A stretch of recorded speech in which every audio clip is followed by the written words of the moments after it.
नमस्ते, Radhe Radhe, hello everyone, welcome to our channel Bioverse the universe of biology. तो जैसा कि आप सबको पता है कि मैं आपको बीएससी 6th सेमेस्टर के बॉटनी का paper first cytogenetics, plant breeding and nano technology पढ़ा रही हूँ, जिसमें हमने कल स्टार्ट किया था सेल सिग्नलिंग के बारे में। ओके, ऑलरेडी उस फर्स्ट यूनिट जो है आपका, उसकी सारी चीज़ें कवर हो गई। एक सेल सिग्नलिंग और दूसरा सेल साइकिल एंड डिवीजन उसका बाकी है। ठीक है, सेल साइकिल में कल हमने इसका जो इंट्रोडक्टरी पार्ट था, मेन पोर्शन था कि किस तरीके से वर्क करता है सेल सिग्नलिंग, एक्चुअली होता क्या है, कम्युनिकेशन होता है। 3 पार्ट इसमें पाए जाते हैं, आपका लिगेंड पाया जाता है, रिसेप्टर पाया जाता है और इफेक्टर होता है। किस तरीके से ये वर्क करता है, ये सारी चीज़ें हमने बात कर ली थी।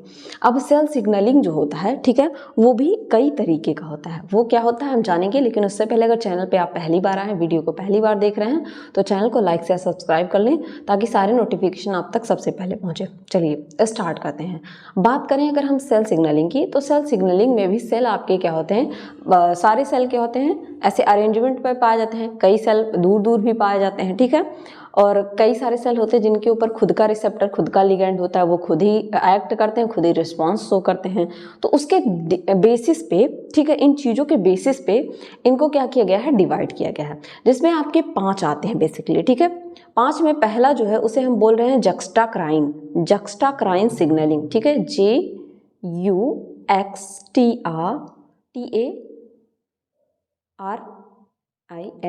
जक्स्टाक्राइन सिग्नलिंग। ये क्या होता है, ये कॉन्टैक्ट पे डिपेंड करता है। यहाँ पे मैंने शॉर्ट फॉर्म में लिख दिया है कि किस चीज़ पे क्या डिपेंड करता है। कॉन्टैक्ट डिपेंडेंट, दैट मीन्स ये सेल और इसके बगल में ये सेल जब इस तरीके का पाया जाएगा तो उस सिग्नलिंग को हम क्या कहेंगे, जक्स्टाक्राइन सिग्नलिंग।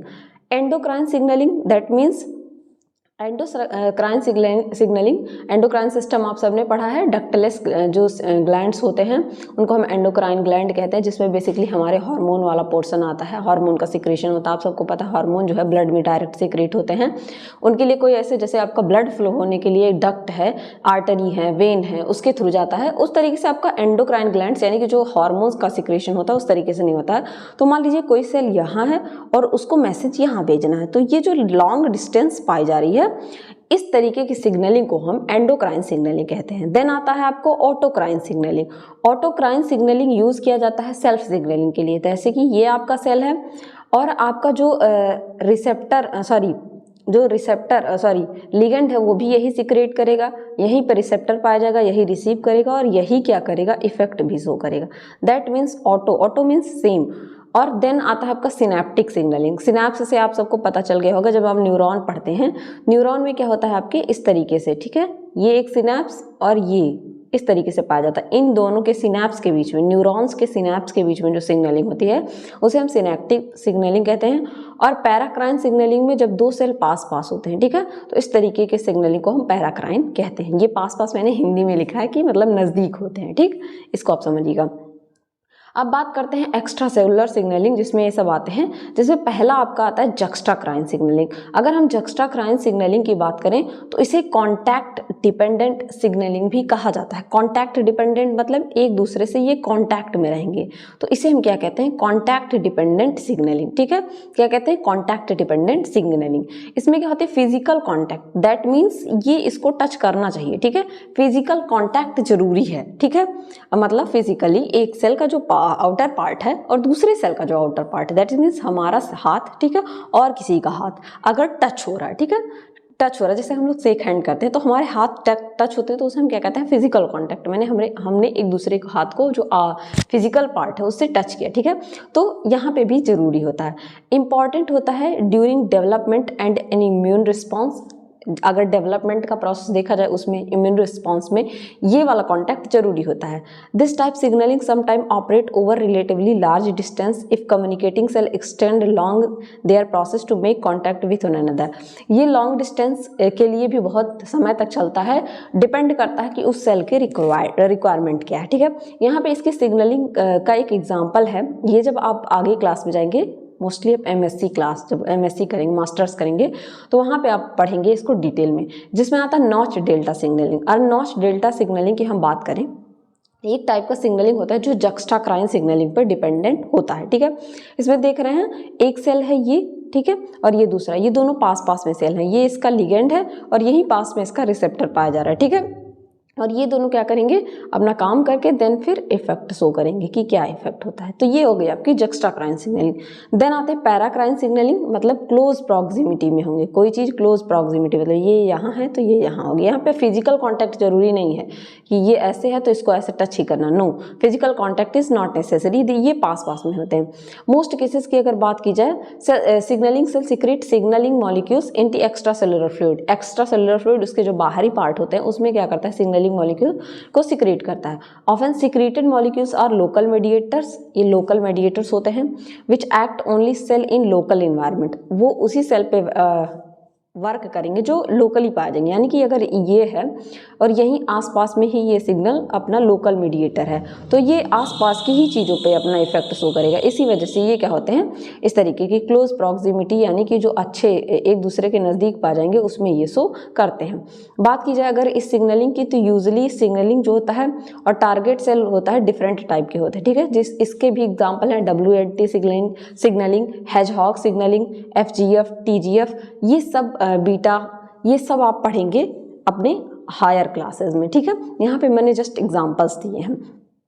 क्लोज प्रॉक्सिमिटी मतलब ये देख रहे हैं, ये एक सेल है और ये देख रहे हैं इतने ही एरिया में पाया जा रहा है, ये आपका लिगेंड है, ये रिसेप्टर है, ये टारगेट सेल है, ये क्लोज प्रॉक्सिमिटी में पाए जा रहे हैं। अगर सेल सिग्नलिंग की बात की जाए, इस तरीके से ये सेल सिग्नलिंग शो करते हैं। यहाँ पे एक चीज़ दिखाया गया कि यहाँ पे है इस तरीके से, तो जो इनके पास पास वाले सेल हैं, जैसे ये हो गया पास में, ये हो गया, तो इनसे क्या करेगा, ये अपना काम करता है। अब ऑटोक्राइन सिग्नलिंग के बारे में बताया था, ऑटो का मतलब क्या होता है, सेम, तो ये क्या होगा, सेम सेल पे ही सारे काम चलेंगे। सेल में also produce signal that they themselves respond, यहाँ पे यही बात कही जा रही है कि ये जो सिग्नल प्रोड्यूस करता है और इसका रिस्पॉन्स एक ही सेल शो करता है, ठीक है। इसमें क्या होता है, सेल जो सिक्रीट करता है केमिकल मैसेंजर, वो ऑटोक्राइन एजेंट होते हैं, जो ऑटोक्राइन रिसेप्टर से सेम सेल पे बाइंड करेंगे और चेंज शो करते हैं, ठीक है। एग्जांपल के लिए कैंसर सेल, ये प्रोड्यूस करते हैं एक्स्ट्रा सेलुलर सिग्नल जो स्टिमुलेट करते हैं इनके ओन सर्वाइवल और प्रोलिफरेशन को। कैंसर सेल, आप समझ रहे हैं, कैंसर सेल की बात की जा रही है, जो आपके डिफेक्टिव सेल्स होते हैं, ठीक है, जिनमें सही तरीके से क्या होता है, सेल साइकिल सही तरीके से नहीं चलता। सेल साइकिल में आपको रेगुलेशन पढ़ना है उसका, तो वहाँ पे चेक पॉइंट्स वगैरह आप पढ़ेंगे, तो उनका जब रेगुलेशन सही से नहीं होता है तो वो सेल का क्या हो जाती है, कैंसरस सेल हो जाती है। सेल कैंसर क्यों इतना ज़्यादा हम लोगों के लिए हार्मफुल है, क्योंकि कैंसरस सेल जो होती हैं, जब अगर वो एक बार डिवाइड करना शुरू कर देती हैं तो वो बहुत तेज़ी से डिवाइड करते हैं, ठीक है। और उनके अंदर एक और क्वालिटी पाई जाती है कि जैसे आप किसी सेल को डिटेक्ट करने के लिए उन पे क्या पाए जाते हैं, सिग्नल्स पाए जाते हैं, तो आप उसको देख के डिटेक्ट कर लेते हैं, अच्छा इस शेप का एंटीबॉडी, इस शेप का इस पे एजेंट पाया जा रहा है, तो ये क्या होगा, मान लीजिए कोई सेल पे इस शेप का एजेंट पाया जा रहा है, वो कैंसरस है, ठीक है। तो आप एक बार डिटेक्ट कर लिए, लेकिन जब ये दूसरी बार आप इसको चेक करने जाएंगे तो ये अपना शेप चेंज कर लेंगे, तो आप कितनी बार चेक करेंगे। इसीलिए जो कैंसर है वो अभी हमारे लिए क्योरेबल नहीं है, ठीक है। आपका फर्स्ट स्टेज होता है, ये जल्दी पता चल गया तो आप उसको क्योर कर सकते हैं, लेकिन अगर आपका लास्ट स्टेज का कैंसर है, कुछ डिजीज ऐसी हैं जो अभी भी हमारे लिए क्योरेबल नहीं है, मतलब उनका क्योर नहीं है। एग्जाम्पल के लिए यही इसका क्या है, टारगेट सेल है, यही इसका रिसेप्टर है, देख रहे हैं, ये लिगेंड आया, रिसेप्टर से बाइंड किया, ये लिगेंड आपका रिसेप्टर से बाइंड किया, और यही टारगेट सेल है, और यही क्या करेगा, रिस्पांस भी शो करेगा, यही रिस्पांस भी शो करेगा, ठीक है। तो ये हो गया आपका ऑटोक्राइन सिग्नलिंग। बात करते हैं अगर हम सिनेप्टिक सिग्नलिंग की। सिनेप्टिक सिग्नलिंग को आपको मैंने बताया था, ये सिमिलर होते हैं पैराक्राइन की तरह, ठीक है। पैराक्राइन मतलब पास पास में पाए जाते हैं, लेकिन यहाँ पे स्पेशल स्ट्रक्चर होता है, यहाँ पे इसका मतलब है स्ट्रक्चर, ठीक। सिनेप्सिस जो होते हैं ये सेल के ओरिजिनेटिंग एंड रिसीविंग लिगेंड्स होते हैं, ये आपको मैंने बताया था, इस तरीके से सिनेप्स पाए जाते हैं, किसमें, आपके न्यूरॉन्स में, ठीक है। सिग्नलिंग जो होता है परफॉर्म्ड होता है न्यूरॉन्स के द्वारा, जो ट्रांसमिट करते हैं सिग्नल को इलेक्ट्रिकली अलोंग देयर एक्सॉन्स। आप सब जानते हैं कि एक्सॉन जो है आपके सेल्स में इस तरीके से आपका न्यूरॉन पाया जाता है, ठीक है, इस तरीके से न्यूरॉन आपका पाया जाता है, डेंड्राइट्स इधर पाए जाते हैं, ये आपके एक्सॉन पाए जाते हैं जिसमें आपका न्यूक्लियस और साइटोप्लाज्म पाया जाता है, इधर ये माइलिन शीथ पाई जाती है, ठीक है। इस तरीके से स्ट्रक्चर पाया जाता है, और नीचे ही इनके क्या पाया जाता है, सिनेप्स, फिर ये दूसरे से इस तरीके से सिनेप्स पाया जाता है, और ये सेम प्रोसेस इस तरीके से पाया जाता है। तो यहाँ पे जो सिग्नलिंग होता है वो सिनेप्टिक सिग्नलिंग होता है। ये क्या करते हैं, न्यूरोट्रांसमीटर रिलीज करते हैं, न्यूरोट्रांसमीटर रिलीज करेंगे जो as a single ligand molecule की तरह वर्क करता है, भी जो लोकेटेड होता है far away from the signal body, ठीक है, जो दूर लोकेटेड होता है सिग्नल से। और जब ये न्यूरोट्रांसमीटर रिलीज करेंगे तो वो रिस्पॉन्स में वो क्या होता है, अपना शो करता है। Tightly organize structure of synapse ensure that neurotransmitter divided specifically to receptor on post synaptic target cell. यहाँ पे ये चीज़ डिसाइड होती है, ये आप देख सकते हैं, ठीक है, यहाँ पे ये चीज़, ये न्यूरॉन है, ठीक है, ये सेल बॉडी है न्यूरॉन की, यहाँ पे ये जो है सिनेप्स है, ठीक है, ये सिनेप्स है, और यहाँ पे ये दूसरे का सिनेप्स है। यहाँ पे क्या रिलीज हो रहा है, ये देख रहे हैं छोटे छोटे दाने के फॉर्म में, रेड रेड फॉर्म में, यहाँ पे क्या रिलीज हो रहा है, न्यूरोट्रांसमीटर। ये न्यूरोट्रांसमीटर आके दूसरे सेल के, टारगेट सेल जो है, जो दूसरा न्यूरॉन है, उसके किससे बाइंड हो रहे हैं, उसके सिनेप्स से। यहाँ पे आप देख रहे हैं ये जो पार्ट है इसे हम सिनेप्स कर रहे हैं, ये वाला, इस सिनेप्स से बाइंड हो रहे हैं, देन अगला रिस्पॉन्स आपका आगे शो करेंगे। ये बेसिकली ये जो इस तरीके से है, ये भी यहाँ पे क्या होगा, इस तरीके से ये पाया जाएगा, इस तरीके से पाया जाता है, ये देन ये न्यूरोट्रांसमीटर यहाँ आके बाइंड होता है, ठीक है। तो इस तरीके से सिग्नलिंग शो करते हैं। बात करें हम लास्ट की, तो वो है आपका एंडोक्राइन सिग्नलिंग। अगर एंडोक्राइन की सिग्नलिंग की बात करें तो इसकी स्ट्रेटेजी थोड़ी डिफरेंट होती है और सब सिग्नलिंग से। ये लॉन्ग डिस्टेंस के लिए यूज़ होता है।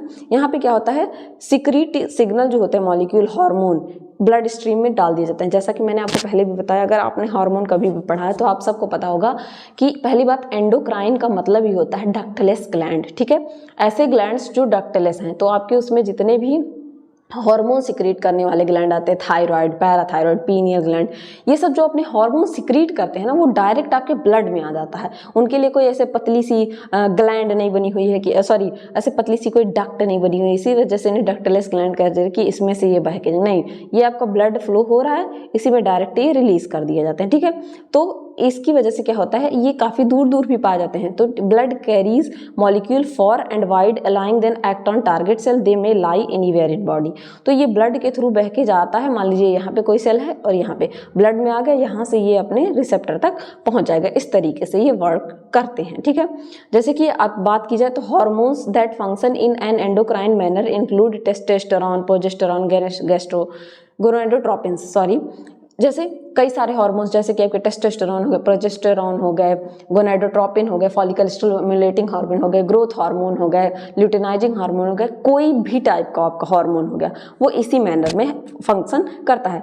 पैनक्रियाज ये एक एंडोक्राइन ग्लैंड का एग्जाम्पल है, ठीक है, आप सबको पता है, इसे मिक्स ग्लैंड भी कहते हैं। जो पैनक्रियाज है, इसमें endocrine as well as exocrine दोनों पार्ट पाया जाता है, ठीक है।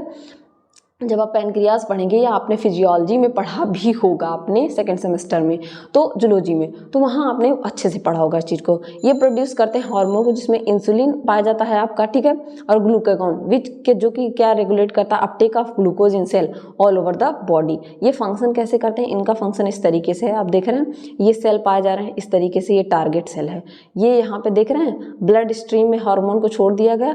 अब ये अपने टारगेट सेल के पास, मान लीजिए यहाँ टारगेट सेल है तो इसके पास फंक्शन करेगा, यहाँ टारगेट सेल है तो इसके पास फंक्शन करेगा, इस तरीके से ये वर्क करता है। थोड़ा सा हम यहाँ बात कर लें कि इंट्रासेलुलर सेल सिग्नलिंग जो होती है उनका कंट्रोल क्या, कैसे वो कंट्रोल करते हैं। इंटरसेलुलर सिग्नलिंग जो है उनका कंट्रोल क्या है, मेटाबॉलिक प्लक्सेस को, सेल डिवीजन को कंट्रोल करते हैं, ग्रोथ को कंट्रोल करते हैं, डिफरेंशिएशन जो होता है बॉडी में, डिवाइडेशन जो होता है उसको, डेवलपमेंट जो होता है बॉडी में उसको, और प्रोसेस सेंसरी इंफॉर्मेशन, ठीक है।